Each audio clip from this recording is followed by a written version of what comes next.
শোনেন বন্ধুগণ, শোনেন, ধাক্কা ধুক্কি মারেন না। দেখেন আমি গরমে কোথায় উঠেছি, বট গাছের মাথায় উঠে চলে আসছি। দেখেছেন আমি যে কি কষ্টে আছি। আমাকে আসলো 71 সাল আগে, দেখেছি 71 সালে কারেন্ট নাই, পানি নাই, গ্যাস নাই, জ্বালানি নাই, কিছুই নাই। এবার আপনারা একটু চোখে দেখেন, চোর খেদাই আপনারা আনছেন ডাকাত। ডাকাত নিয়ে আপনারা কি করবেন তাই বলেন।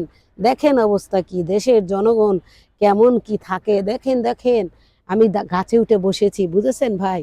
আমি কিন্তু গাছে উঠেছি, এটা কিন্তু গাছ। কেন কেউ নাই, কেউ নাই, সবাই ওঠে, সমস্যা কি? সাপ নাই গেছে, বুঝছেন? সুন্দর করে ভিডিওটা দেখবেন। আমি গরমের জন্য গাছে উঠে বসেছি, বুঝিছেন? আবু তুই টুক এই ফরিদানো মানে আমি যাও কও আমি গাছের থেকে আর নামবো না। বিদ্যুৎ যদি না আসে, কারেন্ট যদি না আসে, আমি গাছেই বসে আজকে থাকবো। তোমরা কি করবা করো, আজ আমার রান্না নেই, বাড়ি নেই, আমি গাছে উঠে বসে থাকবো নিরালে। গাছটা আমার প্রিয়, এখন গাছটাই আমাকে অক্সিজেন দিবে, আমি অক্সিজেন নেবো এখানে বসে বসে। কিন্তু বট গাছের তলে তো সাপ থাকে, এই জন্য আমার ভয় লাগে। কিভাবে উঠেছি দেখেন, কোথায় উঠে গেছি, আমি কোথায় উঠে গেছি। আমার ছেলে বলে নামতে, কিন্তু আমি কি নামতে পারি? আপনারা বলেন নামলে কি হয়? এটা কি নামা যায় কোন?